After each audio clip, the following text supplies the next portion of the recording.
वंदे मातरम। जय मातृभूमि, भारत माता की जय। साथियों,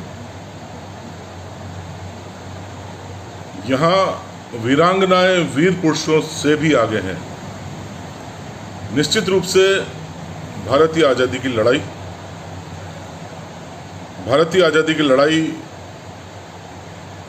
की जो प्रमुख सूत्रपात घटना 1857 की क्रांति, और 1857 की क्रांति में हमारी कई महान वीरांगनाओं ने अपने प्राणों का बलिदान दिया, अपने राष्ट्र, अपनी जन्मभूमि की रक्षा के लिए, अपनी मातृभूमि की आज़ादी के लिए। इतिहासकारों ने कई वीरांगनाओं को तो निश्चित रूप से इतिहास में जगह दी, स्वर्णिम स्थान दिया, लेकिन कई वीरांगनाओं के साथ वह न्याय नहीं कर पाए। निश्चित रूप से यदि सुभद्रा कुमारी चौहान ने खूब लड़ी मर्दानी वो तो झांसी वाली रानी थी नहीं लिखी होती, तो संभवतः ये नाम भी इतना व्यापक एवं विहंगम रूप से जन जन तक नहीं पहुंचता। क्या कमी रह जाती हमारी उन वीरांगनाओं, हमारे उन वीरों द्वारा, कि हम उनकी वीरता को, उनके प्रबल चट्टानी हौसलों को लोगों तक ईमानदारी से संप्रेषित भी नहीं कर पाते हैं। यही कारण है कि ऐसे महान योद्धा, ऐसे महान वीर, ऐसी महान वीरांगनाएं एक क्षेत्र विशेष तक सीमित रह जाती हैं। उनकी चर्चा समग्र रूप से संपूर्ण देश के दृष्टिकोण से, संपूर्ण राष्ट्र के इतिहास के वर्णन के दृष्टिकोण से नहीं की जाती है। ऐसी ही महान वीरांगना जिन्होंने 1857 की क्रांति में अपने प्राणों की आहुति दी, उनका नाम होता है अवंती बाई लोधी। निश्चित रूप से जब भेदभाव किया जाए, जब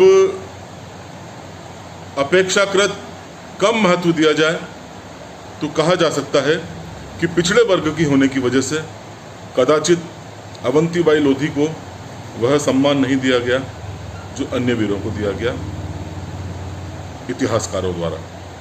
लोधी राजपूत समाज में इस महान वीरांगना का 16 अगस्त 1831 को जन्म हुआ। ग्राम मनकेहड़ी, जिला सिवनी। पिताजी जमींदार थे, राव जुझार सिंह। शिक्षा वहीं मनकेहड़ी में ही हुई, प्रारंभिक शिक्षा। बचपन से ही तलवारबाजी, घुड़सवारी का शौक था। पिता ने भी अपनी पुत्री को पूर्ण रूप से प्रोत्साहन दिया। अवंती बाई लोधी की वीरता के किस्से आसपास के क्षेत्र में फैलने लगे। निश्चित रूप से वह इस ख्याति की हकदार भी थी। उनका विवाह रामगढ़ रियासत के विक्रमादित्य से हुआ। ससुर थे लक्ष्मण सिंह। ससुर जो रामगढ़ के शासक थे, जब उनका देहांत हुआ 1850 में, उनके स्थान पर उनके पुत्र विक्रमादित्य का राज्याभिषेक किया गया। कुछ समय तक तो सब कुछ सही चलता रहा, लेकिन अस्वस्थता की वजह से वे राजकाज में ज़्यादा ध्यान नहीं दे पा रहे थे। उनके दोनों पुत्र अमान सिंह एवं शेर सिंह अभी बहुत छोटे थे। यही कारण था, स्वाभाविक रूप से शासन की सारी बागडोर रानी अवंतीबाई लोधी के हाथ में आ गई। यह श्रेष्ठ निपुण प्रशासक तो थी ही, साथ में एक कुशल योद्धा भी थी। कहीं भी किसी भी दृष्टिकोण से यह कमतर नहीं थी। पुरुष प्रधान समाज है, कहीं ना कहीं भेदभाव की स्थिति है। अंग्रेज स्वयं को भले ही कितना आधुनिकतावादी कहें, लेकिन यह कुंठा अंग्रेजों में भी थी। कुंठा क्या थी? अंग्रेजों की येन केन प्रकारन हड़प नीति थी, और वह कोई ना कोई बहाना देखते थे कि किसी न किसी बहाने से क्षेत्र पर अधिकार कर लिया जाए। राजगढ़ की स्थिति भी कुछ ऐसी ही बन पड़ी थी। जब अंग्रेजों ने देखा कि वहाँ प्रमुख जो शासक है वह अस्वस्थ है, निष्क्रिय है, उसके स्थान पर उसकी पत्नी शासन कर रही है, बच्चे अभी छोटे हैं। तो उस दौर में लॉर्ड डलहौजी जो कि गवर्नर जनरल था, उसकी गिद्ध दृष्टि इस संपूर्ण साम्राज्य पर थी। अतः उसने अपनी हड़प नीति, साम्राज्यवादी नीति की कुंठित चालों को वहाँ चलना प्रारंभ किया। एवं एक नियम उसके द्वारा ये भी बनाया गया था कि जहाँ पर भी स्वाभाविक बालिक उत्तराधिकारी नहीं है, वह क्षेत्र ब्रिटिश साम्राज्य के अधीन कर लिया जाएगा, वह क्षेत्र ब्रिटिश साम्राज्य के आधिपत्य में होगा। ऐसा ही उसने डलहौजी, कानपुर, सतारा, झांसी, नागपुर, जैतपुर, संबलपुर, उदयपुर, करौली इत्यादि रियासतें, इन्हीं कुंठित चालों से वह पहले ही हड़प चुका था। झांसी की रानी आपको सबको याद है। निश्चित रूप से झांसी की रानी ने भी डलहौजी की इस साम्राज्यवादी नीति का विरोध किया एवं अपने प्राणों की आहुति दी। यही कुंठित चाल उसने रामगढ़ में भी चली एवं संपूर्ण रामगढ़ में कोर्ट ऑफ वार्ड्स नियम लागू कर दिया, संपूर्ण क्षेत्र को उसके अधीन कर दिया। इसके अंतर्गत एक तहसीलदार की नियुक्ति कर दी गई एवं राजगढ़ के राज परिवार को पेंशन दे दी गई। अभी रानी की स्थिति इतनी सुदृढ़ नहीं थी, अतः रानी को अपमान का यह कड़वा घूंट पीना पड़ा। लेकिन रानी अंदर ही अंदर से बहुत ज़्यादा तिलमिलाई हुई थी। रानी को कदाचित भी यह मंजूर नहीं था, लेश मात्र भी, कि वह अंग्रेजों की अधीनता में रहे। रानी अवसर तलाशने लगी। मई 1857 में पति विक्रमादित्य का देहांत हो गया। कहीं न कहीं रानी अपने पति के प्रति जिम्मेदारियों से मुक्त हुई। यही वह दौर था जब संपूर्ण राष्ट्र 1857 के विद्रोह, 1857 की क्रांति में एक राष्ट्रभक्ति के उज्ज्वार में था, राष्ट्रभक्ति के उबाल में था। संपूर्ण राष्ट्र के महान सेनानियों ने, योद्धाओं ने अंग्रेजों के खिलाफ बिगुल बजा दिया था बगावत का। रानी भी कहाँ पीछे रहने वाली थी।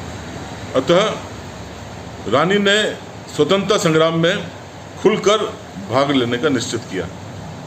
अंग्रेजों की तरफ से बहुत अधिक दबाव बनाया गया कि वह 1857 की क्रांति में भाग न लें, क्योंकि उनका क्षेत्र अंग्रेजों के अधीन आता है। लेकिन रानी तो अवसर तलाश रही थी, वो पहले से ही अंग्रेजों से तिलमिलाए बैठी थी। अतः उसने अपने संपूर्ण क्षेत्र में जितने भी प्रमुख जमींदार थे एवं राजा थे, उनको पत्रों के माध्यम से संपर्क साधा और जिन जिन राजाओं को भी, जमींदारों को भी उन्होंने पत्र भिजवाए, साथ में कांच की चूड़ियाँ भी भिजवाई और उनसे कहा गया कि आप चुन लीजिए, या तो आपको अंग्रेजों का डटकर सामना करना है या फिर ये चूड़ी पहनकर यहीं बैठ जाना है, क्योंकि यह हमारी आज़ादी की अंतिम लड़ाई है। आसपास के राजा, जमींदार यह सुनकर बहुत ज़्यादा उत्साहित हो गए। उन्हें लगने लगा कि उनका नेतृत्व करने वाली एक सुदृढ़ वीरांगना नेता है। वह सब एक स्वर में रानी के साथ हो गए एवं विद्रोह में उन्होंने रानी के साथ अंग्रेजों के खिलाफ शामिल होने का निर्णय लिया। इस प्रकार रानी अवंतीबाई संपूर्ण मध्य प्रांत की क्रांति की एकमात्र प्रमुख महिला हो गई। अब साहब, ये बात जब जबलपुर कमिश्नर को पता पड़ी तो वह आग बबूला हो गया। उसने तुरंत रानी को यह संदेशा भिजवाया कि मंडेला के डिप्टी कलेक्टर से मुलाकात करके अपनी अधीनता को स्वीकार करो, अपनी अधीनता या अंग्रेजों के प्रति अपने समर्पण का आप परिचय दो, अन्यथा यही माना जाएगा कि आप 1857 के विद्रोह में अंग्रेजों के विरुद्ध हो। रानी कहाँ पीछे हटने वाली थी। अब रानी के पास इतना बड़ा संगठन था। रानी युद्ध की तैयारी काफ़ी समय से कर रही थी। रानी ने जबलपुर कमिश्नर के आदेश को ठुकराते हुए युद्ध की और अधिक प्रचंड रूप से तैयारी प्रारंभ कर दी एवं अपने किलों की मरम्मत करवाना प्रारंभ कर दिया एवं अंग्रेजों के विरुद्ध धावा बोल दिया। बहुत ही अल्प समय में घुघरी, रामनगर, बिछिया इत्यादि अंग्रेजी क्षेत्रों पर कब्जा कर लिया। अब रानी की नज़र में जो सबसे महत्वपूर्ण प्रमुख क्षेत्र था वह था मंडला। मंडला में डिप्टी कमिश्नर वाडिंगटन था। रानी ने अपनी संपूर्ण शक्ति अपने संपूर्ण साथियों के साथ मंडला पर आक्रमण किया। तो यह एक आमने सामने की युद्ध की स्थिति थी। रानी के बिल्कुल सामने मंडला का डिप्टी कमिश्नर वाडिंगटन था। रानी ने असीम वीरता का परिचय दिया। महिला होते हुए भी वह डटकर अंग्रेज़ों की सेना का मुकाबला कर रही थी। एक समय ऐसा आया, वाडिंगटन और रानी दोनों आमने सामने थे। रानी ने अपने पराक्रम से वाडिंगटन के घोड़े को बुरी तरह से क्षतिग्रस्त कर दिया, वाडिंगटन को घोड़े से गिरा दिया। तलवार से बहुत तीव्र वार रानी करने ही वाली थी, इतने में वाडिंगटन के किसी अंगरक्षक ने बचा लिया एवं वह युद्ध मैदान से भाग छूटा। यह था रानी का पराक्रम। इसी पराक्रम के दम पर रानी की सेना द्वारा संपूर्ण मंडला क्षेत्र पर आधिपत्य कर लिया गया, अधिकार स्थापित कर लिया गया, जो कि कई महीनों तक रहा। ये थी निश्चित रूप से 1857 में रानी द्वारा अंग्रेजों के खिलाफ किए गए इस युद्ध में बड़ी विजयश्री। बौखलाया हुआ, तिलमिलाया हुआ वाडिंगटन, उसने स्वप्न में भी यह कल्पना नहीं की थी कि एक भारतीय महिला के हाथों इस कदर वह बुरी तरह से परास्त होगा, उसे धूल चाटनी पड़ेगी। यही कारण था, युद्ध के मैदान से तो वह दुम दबाकर भाग गया, लेकिन आने वाले कई महीनों तक वह हिम्मत ही नहीं जुटा पाया पुनः रानी के खिलाफ आक्रमण करने का, प्रत्युत्तर देने का। लेकिन चूंकि ब्रिटिश साम्राज्य, जिसका सूर्य कहीं अस्त नहीं होता था, वह ब्रिटिश साम्राज्य का ही अधिकारी था, पुनः उसने शक्ति अर्जित की। इस बार उसने फूट डालो राज करो की नीति को अपनाया। आसपास के शासकों को, जिनसे वह सहयोग ले सकता था, उनसे बातचीत की। अंततः रीवा नरेश तैयार हो गया।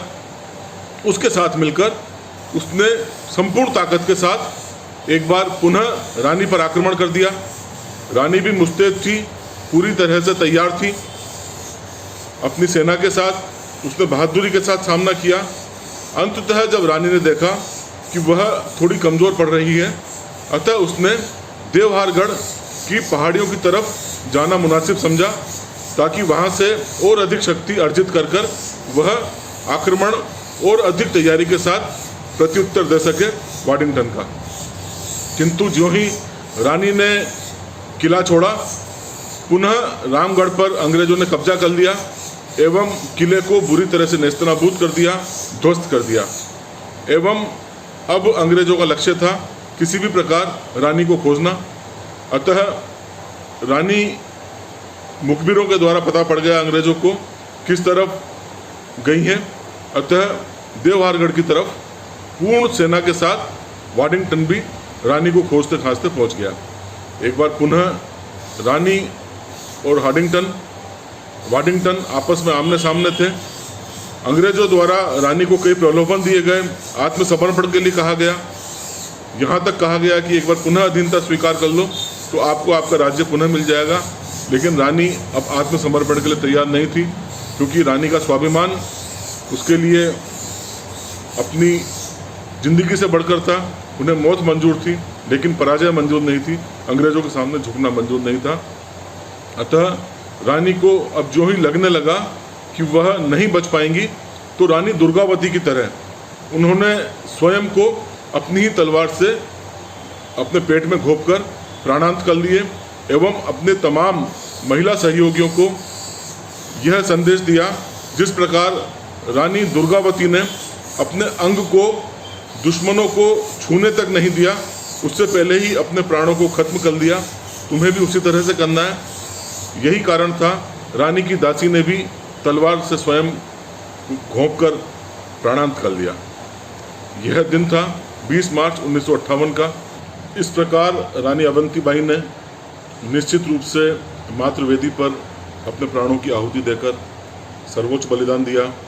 1857 की क्रांति का सूत्रपात जिन वीरांगनाओं के द्वारा किया गया उनमें प्रमुख रूप से, मुखर रूप से रानी अवंती को याद किया जाएगा। मातृभूमि सेवा संस्था उनकी वीरता को, असीम शौर्य को कोटि कोटि नमन करती है, वंदन करती है। जय भारत, जय हिंद।